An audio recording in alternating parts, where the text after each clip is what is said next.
pangkat emas dan perak tak sebanding denganmu, Yesus kekasihku. Menikmati Tuhan, menikmati Yesus di setiap waktu. Kau berharga,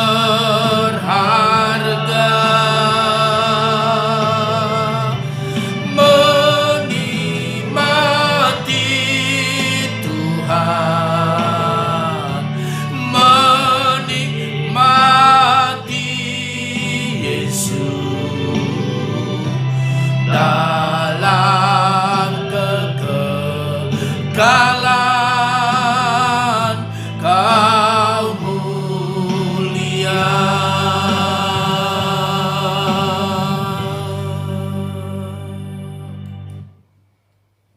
Terima kasih Tuhan, kami mau menikmati kasih-Mu, menikmati kuasa-Mu, menikmati air yang sejuk, yaitulah firman-Mu yang memberikan kesegaran bagi kami.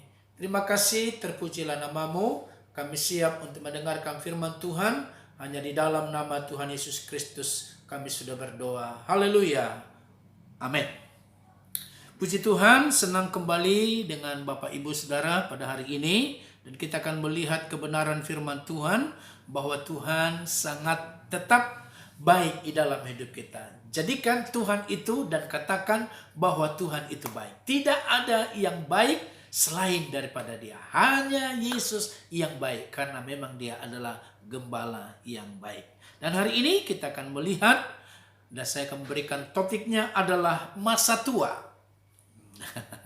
Masa tua pasti baik. Saya yakin dan percaya kita akan mengalami, dan kita mungkin saat ini sudah mengalami. Tetapi apakah masa tua saudara baik atau tidak? Ya, hanya saudara yang tahu. Tapi hari ini kita akan melihat dari sisi firman Tuhan dan apa janji Tuhan kepada kita, bahwa kita akan mengalami kebaikan. Dan pasti baik itu kalau dalam bahasa Sunda, kalau tidak salah, sing bager, ya, sing bager, ya, pasti baik.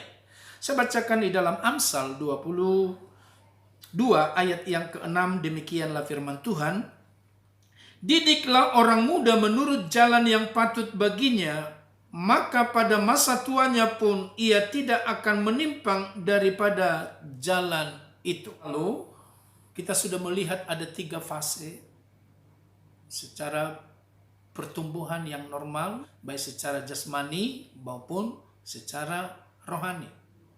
Tapi kita lihat lagi, ini kembali kita mau mendapat kebenaran firman Tuhan untuk kita terus tidak akan jenuh, tidak akan bosan untuk kita mendapat didikan. Dan memang itulah betapa pentingnya pendidikan itu. Jadi selama kita hidup tidak ada yang tamat. Baik di dalam rumah tangga juga. Ada nggak rumah tangga yang lulus? Semua rumah tangga itu terus belajar. Dari sejak mereka menikah sampai punya anak, dan anak-anak sudah besar sampai punya cucu, dan cucu juga, dan sampai sudah usia lanjut, tetap akan belajar. Dan demikian itu menjadi suatu gambaran. Setelah dipanggil Tuhan, sudah meninggal, barulah dia lulus. Artinya dia sudah mengakhiri segala-galanya. Karena itu firman Tuhan berkata yang kita baca hari ini, bahwa didiklah orang muda. Nah sekarang anggaplah kita ini masih muda. Muda dalam hal apa? Mungkin dalam usia tidak, tapi di dalam rohani.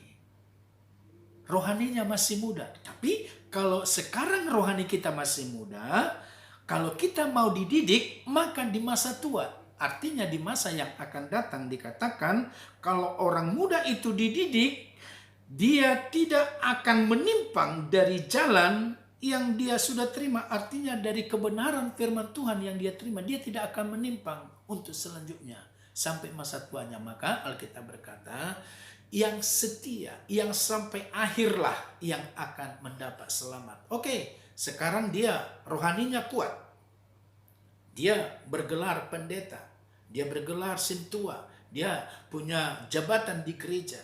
Tetapi bisa saja di akhirnya dia tidak bertahan.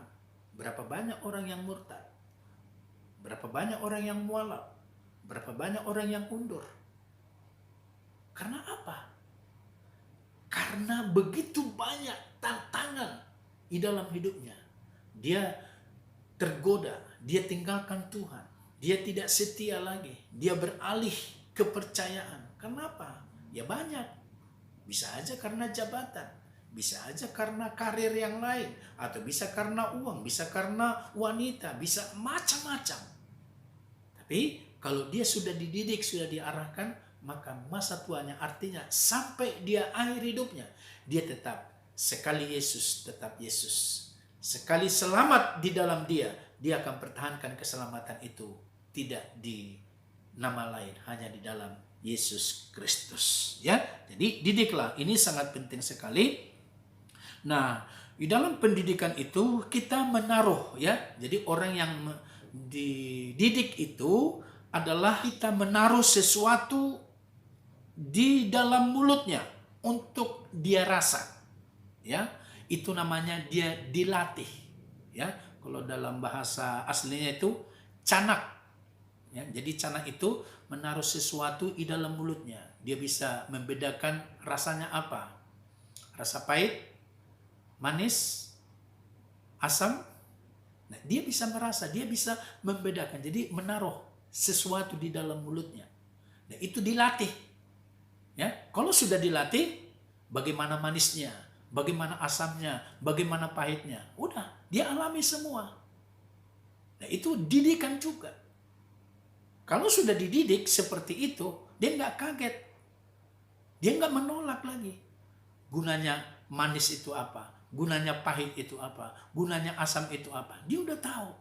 Maka kalau dia makan atau kemanapun kita ajak dia nggak menolak lagi. Ya, sekarang apalagi anak-anak. Ya, kalau nggak dilatih dari awal, udah yang dipilih apa? Cuma yang manis, yang enak. Makanan-makanan yang enak.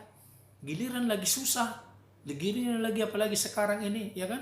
Kalau dikasih makan, katakanlah suruh makan ikan teri atau ikan asin, oh berontak dia. Udah biasa makan ayam, udah biasa makan daging yang enak-enak. Karena hidup ini kan tidak seterusnya seperti itu. Ada grafiknya, saudaraku. Maka ini sangat penting sekali. Maka perlu dididik, ya. Nah, yang mendidik kita ada 3 di sini. Yang saya bisa sebut adalah, pertama adalah Tuhan. Tuhan mendidik. Maka di sini yang kita baca tadi itu adalah didikan dari Tuhan.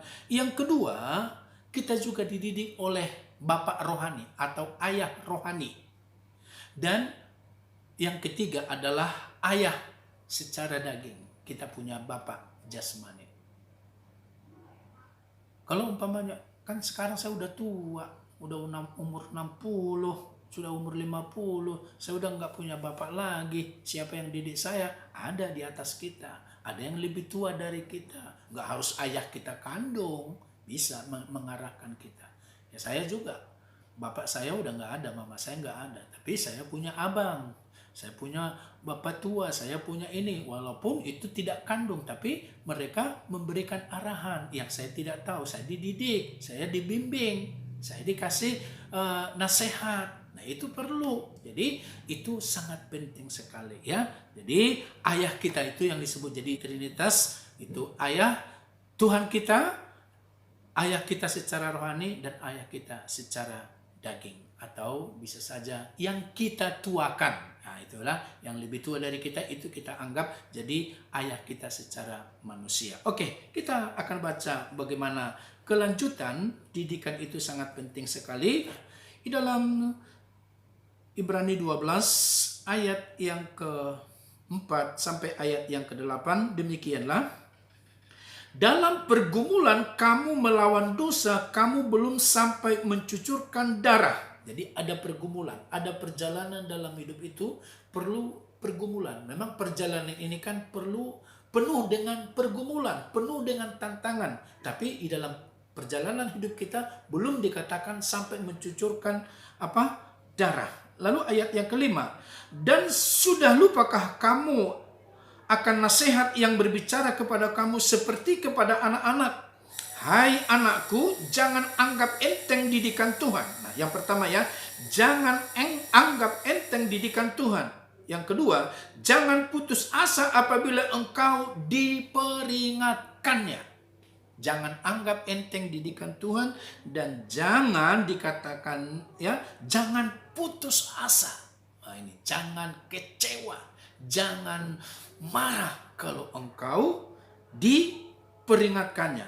Ayat 6, karena Tuhan menghajar orang yang dikasihinya dan ia menyesah orang yang diakuinya sebagai anak.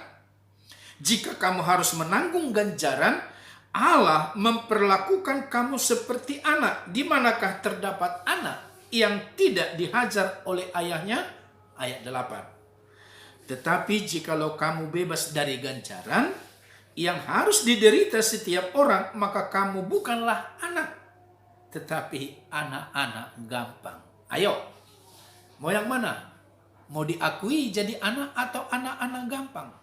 Yang jadi anak dikatakan anak itu harus diperingatkan, anak itu harus dididik. Kalau dia tidak dapat dididik, kalau dia melawan, wah itu harus dihajar, ya, harus ditegur supaya apa? Tetap menjadi dewasa. Jadi Bapak yang baik, Tuhan kita, dia menghajar kita. Kalau kita coba menyimpang, kalau coba kita lari dari rencana Allah, bisa saja, saudaraku, macam-macam Tuhan menegur kita. Bisa berupa kejadian, bisa melalui katakanlah sakit penyakit. Ya, ada di dalam Alkitab bahwa Tuhan menegur orang itu kalau dia sakit ditegur. Kenapa? Karena dia tidak pernah berdoa. Yang kedua, karena dia berbuat dosa, macam-macam. Jadi yang tidak bisa diukur. Oh, tapi ingat, tidak semua penyakit karena dosa. Katakan kalau ada orang yang sakit itu bisa sentilan, ya, teguran daripada Tuhan. Jadi siapa tahu di antara saudara ada yang sakit. Sakitnya apa? Bukan sakitnya di sini. Bukan. Ada sakit secara tubuh, secara jasmani, luar atau dalam. Yang kelihatan atau yang kebanyakan kan yang tidak kelihatan sakit itu kan. Darah tinggi, hipertensi, macam-macam. Kalau kita sakit, asam urat atau apa, itu bisa karena salah makan, tidak teratur, kurang tidur, banyak begadang, salah ya, termasuk ya orang yang merokok, ya kan, paru-parunya jadi rusak, atau ada lagi, masih banyak lagi. Jadi itu kita bisa ditegur oleh Tuhan. Jangan bilang kalau kita sakit, wah, ya kan, Tuhan yang disalahkan, dia yang salah. Dia yang salah makan, dia yang makannya tidak teratur, istirahat tidak dijaga. Yang banyakkan begadang atau bagaimana, ya kan? Tapi saudaraku, kita akan melihat kebenaran, bahwa kebenaran itu selalu mengarahkan kita. Makanya di sini dikatakan kalau kita ini anak pasti ditegur. Tapi kalau kita tidak ditegur, dibiarkan, maka ya, kalau tidak mengalami ganjaran, adalah anak-anak gampang. Boleh dikatakan ya namanya anak gampang, ya, tidak diakui, ya, tidak diakui sebagai anak. Tapi saya yakin dan percaya saudara siap mengalami teguran dari Tuhan, supaya kita betul-betul semakin dewasa dan semakin bertumbuh, berbuah di dalam Tuhan, ya. Jadi ini sangat penting sekali bahwa seorang anak itu harus mengalami ganjaran dan teguran daripada Tuhan. Maka ganjaran itu adalah sebagai ya hadiah dan balas jasa. Sedangkan ganjaran yang lain adalah sebagai hukuman. Mau yang mana? Tentu dua-duanya pasti kita akan alami. Ganjaran ya karena kita menerima upah karena kita berbuat sesuatu yang baik, maka Tuhan memberikan upah bagi kita. Berbuat tidak sesuai dengan firman Tuhan, akan ada ganjaran yang kita alami. Karena itu kita siap untuk mengalami itu semua untuk kepujian bagi nama Tuhan. Maka saya akan dapat simpulkan di sini, saudaraku, menghadapi suatu disiplin, ya, didikan yang disiplin daripada Tuhan, menjadikan Tuhan itu adalah Bapa yang kekal, Bapa yang baik di dalam kehidupan kita. Kiranya saudara dan saya mau di masa tua, ya, di masa tua kita betul-betul mengalami apa, saudara, kita ini keadaan kita baik. Itu yang sebut tadi singbager, ya. Kalau kita sudah jadi tua, ya, apalagi saya juga sudah akan memasuki masa tua. Sekarang sih belum tua, memasuki, ya. Tapi saya yakin di masa tua saya akan menikmati segala janji Tuhan. Maka sesuai dengan pujian tadi, ku ingin menikmati. Apa yang kita mau nikmati? Kebaikan demi kebaikan Tuhan. Menikmati pribadinya Tuhan yang sungguh indah. Karena itu jadilah orang yang menikmati. Katakan tadi, bukan emas dan perak, bukan pangkat, bukan. Yang kita nikmati adalah banyak hal yang kita terima daripada Tuhan. Terpujilah Dia kekal sampai selama-lamanya. Amin. Mari kita berdoa. Terima kasih Bapa, sungguh inilah yang menjadi harapan kami, dan kami ingin menikmati baik sesuai dengan nyanyian dan firman Tuhan pada hari ini, supaya kami melihat di masa tua kami, bahkan kami akan merasakan betapa luar biasanya kasih dan pertolongan-Mu bagi kami. Terima kasih Bapa, terima kasih. Kami mau tetap mendidik baik diri kami sendiri di hadapan Tuhan, dan kami juga akan memberikan didikan itu kepada anak-anak kami. Terpujilah Engkau Tuhan, jadilah kami menjadi saluran berkat. Di dalam nama Yesus Kristus kami sudah berdoa dan bersyukur kepada Tuhan. Haleluya. Amin.